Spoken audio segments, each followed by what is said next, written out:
According to recent surveys, it's a statistical fact that most people in America today are afraid of being canceled by cancel culture. And the reason why is because all of us have seen examples of just how ruthless the mob can be, and most of us just don't want to be on the receiving end of it. The thing about cancel culture is that it's kind of like a public boycott based on something that someone has done or said, but only with a 2020 sort of spin on it. In the past, boycott groups were held together by people who shared the same desire to withdraw their financial support from someone or an organization simply because they didn't like what the person or the organization said or did. But today, the new weapon is not so much to go after a person's financial wealth, but instead go after a person's emotional wealth.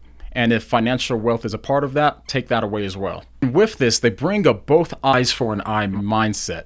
The new boycott mindset in cancel culture seems to go something like, you, your views, or the people you support make other people feel bad when they shouldn't feel bad. Therefore, we're going to make you feel even worse. And just as you made those people feel ostracized from society, we're going to make sure that you also feel ostracized as well. So in the end, it's a sort of retaliation, but the retaliation seems to be primarily emotionally driven today. This is what makes cancel culture so scary for people today, because if the line is emotional and it's unseen, people don't know if they're going to wake up one day and accidentally cross that line because they don't even know where the line starts and where it ends. The problem with emotions being the social currency today is that emotions are ultimately subjective in nature, and because of this, the standards for what legitimizes someone in being canceled seems to keep shifting quickly and in a way that's ultimately unpredictable. So it's no wonder why so many people have so much anxiety about being canceled by cancel culture. It's because it's a moving target, and you just need to hope that you don't get caught in the crossfire and become the next casualty. Now, a lot of things can be said about cancel culture, but when I think about the things that keep it alive and well today,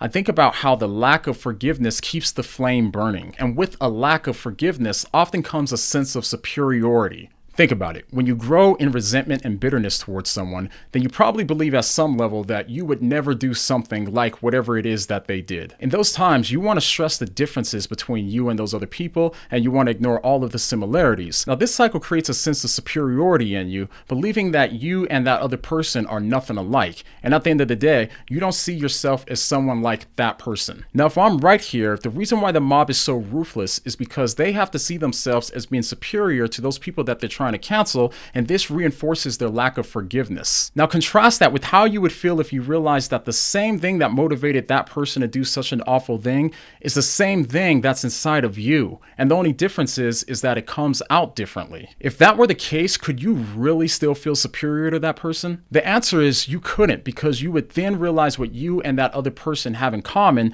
rather than what you don't have in common. You would start to see that common thing as something that makes you like them, and that common thing that's inside of them and the thing that's inside of you that we all share is what the Bible calls sin. We express it differently, but we're all just as guilty as the worst of people for committing it. So being able to forgive is critical for us to move past this cancel culture time period that we're in. And for those of us that are Christians, we have a rich amount of tools at our disposal to help us forgive one another. We realize that God forgave us not just for one bad event, but for all of the wrong things that we've done in our lifetime. And we also realize that we didn't deserve that forgiveness either. And that's what forgiveness is. You're giving them grace even though they don't deserve it. And it's because we've been forgiven of so much that we have the emotional resources to forgive someone else just as we've been forgiven ourselves. Now, there's a lot more that I could say about cancel culture and how we got here and what it means for us as a society, but we'll go ahead and save that for other videos in the future. And in the meantime, if you want a better understanding of what the gospel is and what it means for your life,